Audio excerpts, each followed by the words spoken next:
Матильде только что исполнилось 7 лет, когда она узнала, что больше никогда не увидит свою мать. Но, похоже, никто не знал, как объяснить ей причины, по которым это произошло. Ни у кого не было четкого ответа на вопрос о смерти миссис Марты Стивенс. Даже у ее любимого мужа и отца, девочки Ричарда. «Матильда, дорогая, мамочка на небесах. Ты понимаешь, что я тебе говорю?»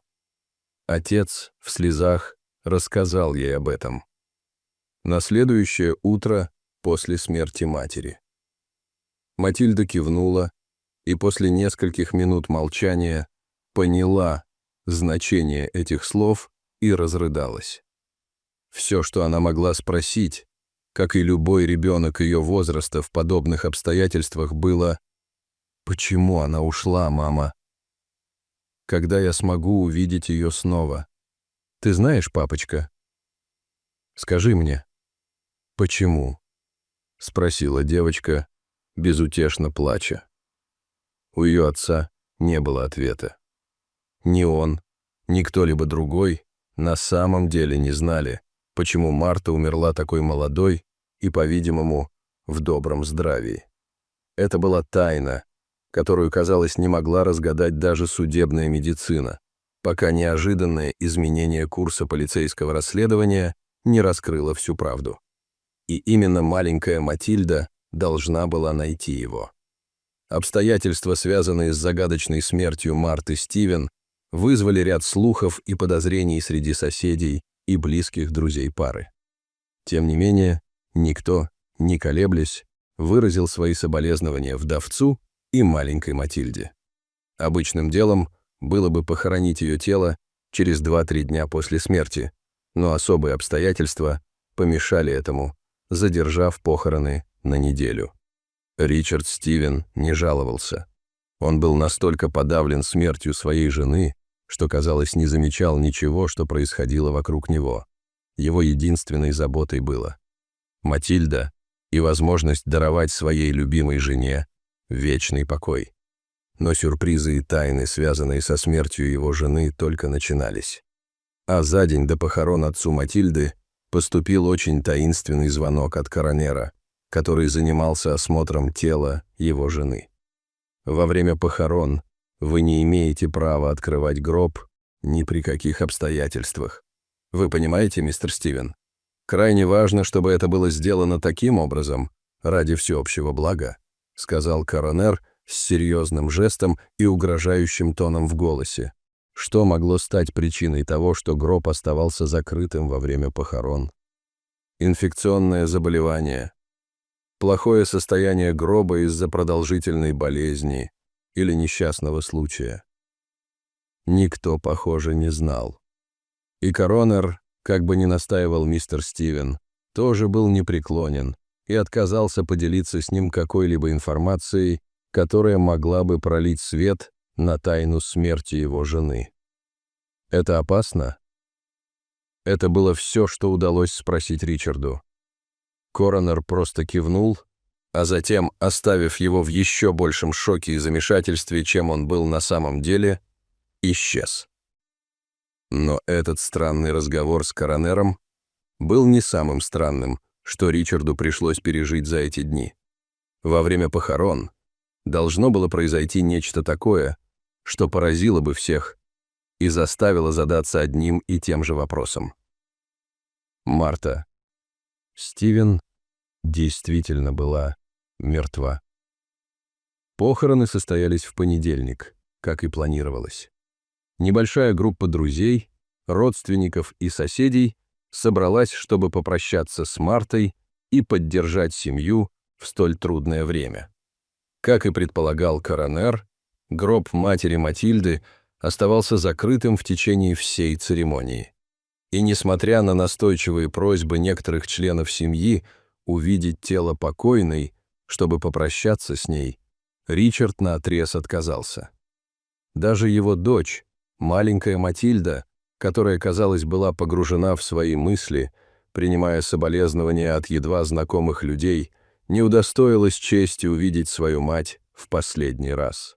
Церемония была короткой и светской, именно такой, как хотелось Марте. Закрытый гроб стоял на возвышении рядом со всеми доставленными цветами и небольшой фотографией покойного. Речь одной из лучших подруг покойной подходила к концу, как вдруг Матильда встала со своего места и, указав на фотографию своей матери, сказала: «Мама все еще жива», — закричала маленькая девочка, и ее голос эхом разнесся по комнате. Но Матильда была убеждена, что ее слова правда, и оттолкнула руку отца. «Она жива! Она все еще здесь! Я видела ее! Вы все лжецы! Я ненавижу вас!» — закричала девочка и выбежала вон.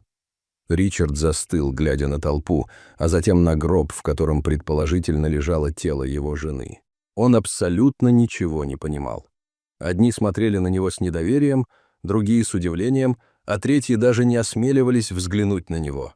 Они ограничились тем, что перешептывались на своих местах, выдвигая всевозможные теории об истинных причинах смерти миссис Стивен или даже о ее предполагаемом побеге с тайным любовником, которого она хорошо скрывала. По правде говоря, учитывая обстоятельства и скудную информацию, доступную Ричарду Стивену, все могло быть правдой. И он не осмеливался ничего отрицать, потому что даже сам не до конца понимал, что произошло и почему.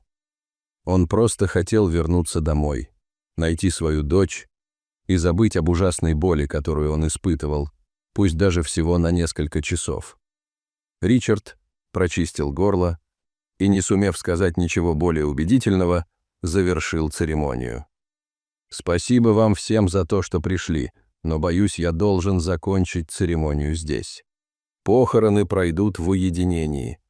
Я надеюсь, вы понимаете мое решение и уважаете мои пожелания в это время, когда моей семье так больно», — сказал Ричард прерывающимся голосом, на грани слез.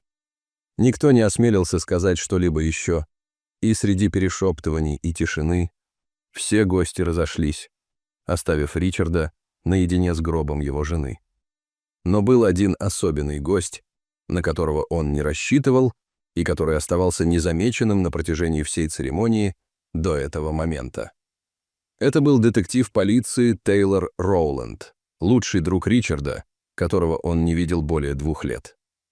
Тейлор переехал из города, когда женился, и жил более чем в 2 часах езды.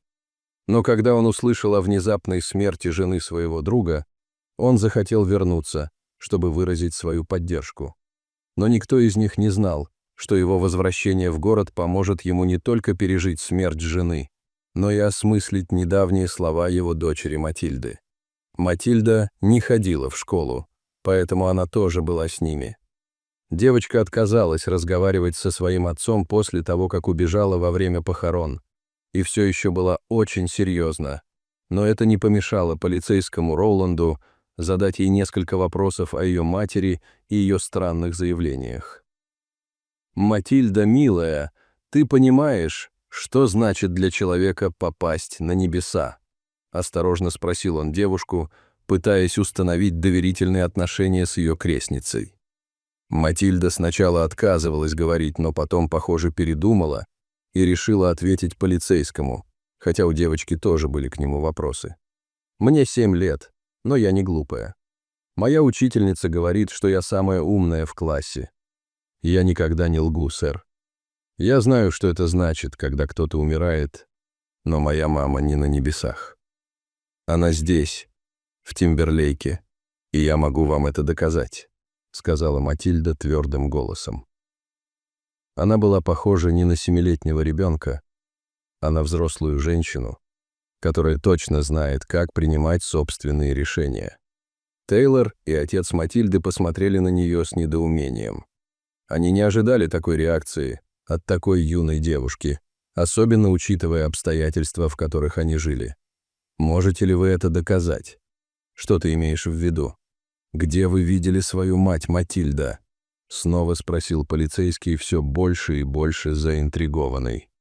Девушка встала со стула и подошла к одному из окон дома. Она указала пальцем на окно. Окно. Она была там, смотрела на меня через окно. 2 дня назад. Папы там не было. Он пошел за дровами. Вот почему он ее не видел. Но я знаю, что это была она. Она моя мать. И я узнала бы ее где угодно, сказала девушка. Ричард побледнел, слушая свою дочь. Он надеялся, что это было видение, порожденное ее воображением и горем из-за потери матери. Но то, как она объясняла свои действия, и ее голос не были похожи на голос человека, у которого были видения. Это казалось реальным, но это было невозможно. Была ли его жена мертва или нет? Хорошо, вы видели ее в окно. Роланд слегка кивнул и затем спросил: «Ты хочешь сказать, что она следует за тобой, а ты этого не замечаешь? Она следует за тобой и прячется, когда ты собираешься ее найти?» Он спросил. Матильда кивнула. «По дороге в школу или когда я выхожу из класса фортепиано, я вижу ее. Она прячется и одета странно, в кепку и темную спортивную одежду. Но я знаю, что это она. Она всегда возвращается, и я знаю, что она вернется домой». «Мама никогда бы меня не бросила», — сказала Матильда дрожащим голосом, на грани слез. После разговора с Матильдой Тейлор признался своему другу, он намерен начать собственное расследование смерти своей жены и предполагаемых мест, где, по мнению его дочери, она ее видела. «Мне жаль, что приходится спрашивать вас об этом, но в сложившихся обстоятельствах у меня нет выбора. Как умерла ваша жена и почему гроб оставался закрытым во время похорон?» С серьезным видом спросил Роланд. Ричард ожидал такого вопроса, особенно зная, что его друг был полицейским. Как он мог не спросить его об этом, если он сделал это сам? К сожалению, у него не было убедительного ответа ни на один из вопросов. Я знаю, это прозвучит неискренне, но мне не довелось увидеть бездыханное тело моей жены. Когда я был на работе, мне позвонили из больницы и сказали, что она скончалась от обширного сердечного приступа во время пробежки в лесу недалеко от моего дома. Что касается закрытого гроба, я знаю то же, что и вы. Коронер, молодой человек, лишенный чувств, приказал мне не вскрывать его ни при каких обстоятельствах. Он сказал мне, что это может быть опасно. Я больше не осмеливался задавать вопросы. Я был в шоке. «Теперь я сожалею об этом», — признался Ричард, которому было очень стыдно. Детектив потер пальцами подбородок. Казалось, мысли его витали где-то далеко. «Итак, вы подтверждаете мне, что никто, кроме коронера, не видел труп вашей жены с того дня, как она умерла?» Кивнул Ричард, не осмеливаясь посмотреть другу в глаза. Он чувствовал себя маленьким мальчиком, который забыл сделать что-то важное. «Не волнуйся, это нормально, что ты ничего не заметил. И именно по этой причине они позаботились о том, чтобы вы были единственным человеком, осведомленным обо всем, что происходило с телом вашей жены до взвешивания. Они знали, что вы будете очень эмоциональны и не будете задавать вопросов, но теперь я здесь, чтобы помочь вам. Вам не нужно ничего делать, Ричард. Я обо всем позабочусь. Поверь мне», — сказал он своему другу, ласково проводя рукой по его спине. «Ты отличный друг и лучший полицейский, которого я знаю. Если кто и может раскрыть эту тайну, так это ты», — с благодарностью сказал Ричард. Ричард был прав, говоря это. Тейлор решил бы этот вопрос, но для этого ему пришлось бы столкнуться с большим количеством проблем, чем они думали. Первым пунктом расследования, которым решил заняться детектив Роуланд, было допросить коронера, который приказал его другу закрыть гроб и выдал свидетельство о смерти Марты. На следующий день, следуя инструкциям Ричарда, он отправился в офис коронера городской больницы. Но когда он попросил позвать доктора Андерсона, это было единственное имя, которое Ричарду удалось запомнить, потому что он видел его на бейдже, висевшем у него на куртке. Его ждал неприятный сюрприз. Андерсон? Он вышел на пенсию 3 года назад. Почему вы спрашиваете о нем? Вы родственник или что-то в этом роде? По-моему, сейчас он живет в Южной Дакоте. «Я могу посмотреть информацию, если вам это нужно», — удивленно ответила секретарша. Роланд настаивал, что здесь нет другого Андерсона, работающего судебно-медицинским экспертом. Девушка энергично замотала головой. Никто. Андерсон был холост, и у него никогда не было детей. Одинокий парень, но отличный профессионал. С тех пор судебно-медицинским экспертом является доктор Дженнифер Кларк. «Вы хотите, чтобы я уведомила ее?» — нерешительно спросила она. Роланд попрощался с администратором, извинившись за то, что отнял у нее время, и вернулся к своей машине. Он не добился никакого прогресса. Напротив, теперь у него было еще больше вопросов, чем раньше. Кто был тот коронер, с которым разговаривал его друг, и который посоветовал ему не заглядывать в гроб его жены? Кто бы это ни был, этот человек должен был иметь какое-то отношение к Марте Стивен и ее подозрительной смерти. Обратный путь домой был коротким, всего около 15 минут ходьбы по боковой тропинке, которая соединяла центр деревни с домами в более уединенном месте рядом с лесом на берегу озера. «Это идеальное место, чтобы незаметно за кем-то подглядывать», — подумал Роланд, анализируя маршрут девушки. Роланд искал подходящее место, чтобы спрятаться, и терпеливо ждал, когда что-нибудь произойдет. Матильда быстрым шагом шла по тропинке. Поблизости больше никого не было. Если бы кто-то прятался в тени, детектив заметил бы это. Прошло 10 минут, а тишина все еще царила.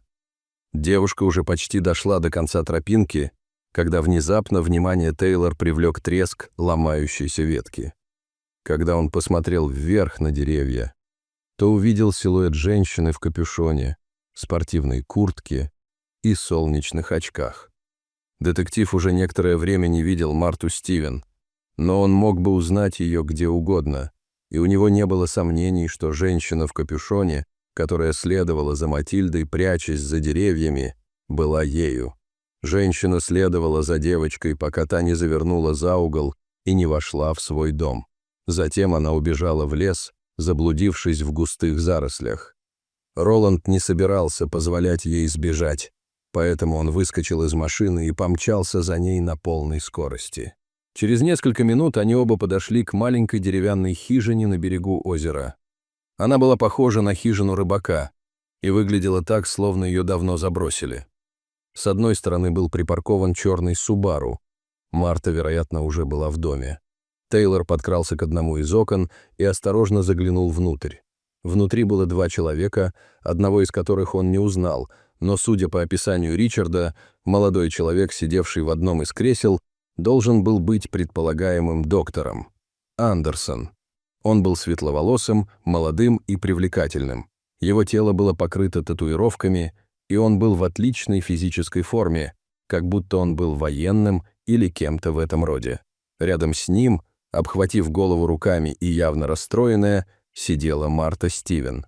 На ней больше не было маски, и хотя она коротко подстригла волосы и выкрасила их в черный цвет, не было сомнений, что эта женщина была женой его друга, которого только что похоронили в пустом гробу. Роланд придвинулся поближе к окну, чтобы попытаться расслышать разговор. «Эльза, мы должны уехать отсюда как можно скорее. Ты должна бросить свою семью, забыть о них», — кричал на нее мужчина. «Матильда этого не заслуживает, но это для ее же блага и для блага Ричарда». «Я так сильно их люблю», — прошептала она между всхлипываниями. Тейлор отвернулся от окна и присел на корточки, чтобы его не было видно. Его сердце учащенно билось, а во рту пересохло.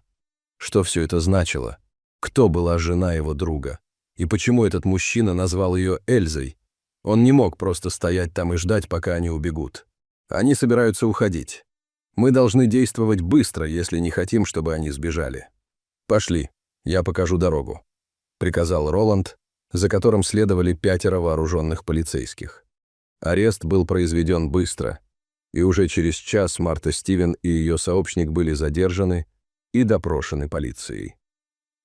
То, что они обнаружили во время этих допросов, вызвало стыд и смятение у всего общества, особенно у Ричарда и Матильды, которые стали свидетелями того, как женщина, которую они оплакивали несколькими часами ранее, призналась в том, что инсценировала свою смерть, чтобы бежать из страны, и в том, что более 15 лет использовала личность другого человека.